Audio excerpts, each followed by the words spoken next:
ஆண்டவரும் இரட்சகருமாகிய இயேசு கிறிஸ்துவின் விலையேறப்பட்ட நாமத்தினாலே உங்கள் யாவருக்கும் என் அன்பின் ஸ்தோத்திரத்தை இந்த காலை வேளையில உங்களுக்கு தெரியப்படுத்துகிறேன். கலாத்திற்கு எழுதின நிருபம் 6ஆம் அதிகாரம் 9வது வசனத்திலே வரக வாசிக்கிறோம்.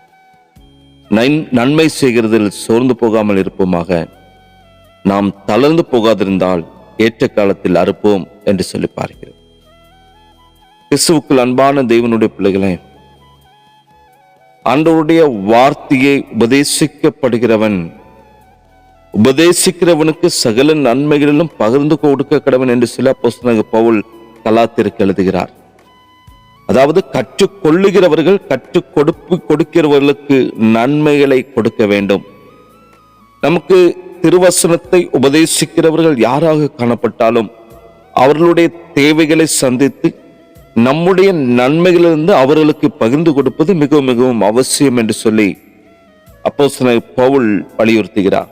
அதே சமயம் திருவசனத்தை போதிக்க சொல்லுகிறதான பொழுது நாம் கேட்கிறவர்களின் தேவைகளையும் கருத்தில் கொள்ள வேண்டியது மிகவும் அவசியமாய் காணப்படுகிறது.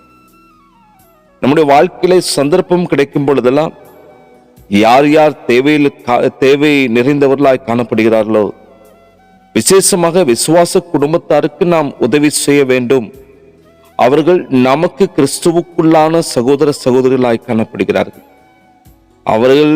அவர்களுக்கு சோர்ந்து போகாமல் நன்மை செய்ய வேண்டும். நிச்சயம் அதற்கான பலன் நிச்சயம் கிடைக்கும் என்று சொல்லி வேதவசனம் நமக்கு திட்டவும் தெளிவுமாய் சொல்லுகின்றது. நாம் நன்மை செய்யும்படி உனக்கு திராணி இருக்கும்போது அதை செய்யத்தக்கவர்களுக்கு செய்யாமல் இராதே.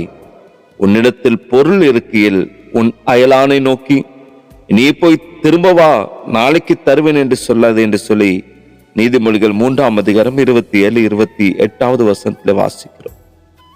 இன்று நமக்கு தேவை என்று நாம் சேர்த்து வைத்துக் கொண்டு நாட்களை காணப்படுகிறோமா, அல்லது நன்மை செய்து நாம் சோர்ந்து போன நிலைமையில காணப்படுகிறோமா, அல்லது மற்றவர்கள் காணும்படியாக நாட்களை நன்மை செய்து கொண்டு நாம் வாழ்ந்து கொண்டிருக்கிறோமா?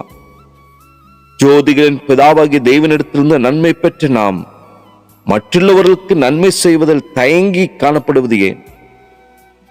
எனவே கிறிஸ்துவுக்குள் பிரியமானவர்களே, நன்மை செய்வதற்கு நமக்கு தருணம் கிடைக்கும் பொழுதெல்லாம் நன்மை செய்ய பழக வேண்டும்.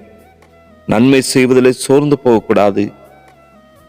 நம்முடைய கர்த்தர் நாம் செய்கிறவற்றை சகல காரியங்களும் காண்கிறவராய் காணப்படுகிறார். அவரை ஏற்ற காலத்தில் நமக்கு அதற்கேற்ற பலனை நம்முடைய வாழ்க்கையில் நிச்சயம் கொடுப்பார். அவர் தருகிறதான அந்த ஆசீர்வாதம், அந்த பலன், அது நம்முடைய வாழ்க்கையில் என்றென்றுமாய் நிலைத்திருக்கிற ஒரு தெய்வீக ஆசீர்வாதமாகும். எனவே நாம் நன்மை செய்வதிலே ஒரு நாளும் சோர்ந்து போகக்கூடாது. நம்முடைய வாழ்க்கையில் திராணி இருக்கும்போது இல்லாதவர்களுக்கு உதவி செய்வதிலும் கொடுப்பதிலும் மற்றுள்ளவர்களை தாங்குவதிலும் ஒரு நாள் சோர்ந்து போகாமல் இருப்போமானால் நிச்சயமாய் அதற்கேற்ற பிரதிபலனை பரிசுத்த ஆவியானவர் உங்கள் வாழ்க்கையில் நிச்சயமாய் கட்டளையிடுவார். இப்படி நன்மை செய்வதிலே பழகிக் கொள்வோம். அநேகருக்கு நன்மை செய்வோம். தெய்வ கிருபையும் சமாதானமும் உங்கள் அனைவரோடு கூட இருப்பதாக. ஜெபிக்கலாமா? நேசிக்கிற அன்பின் நல்ல தகப்பனே, ஆசீர்வதிக்கப்பட்ட இந்த காலை வேலைக்காக நாங்கள் உமக்கு நன்றி செலுத்துகிற ஆண்டவரே.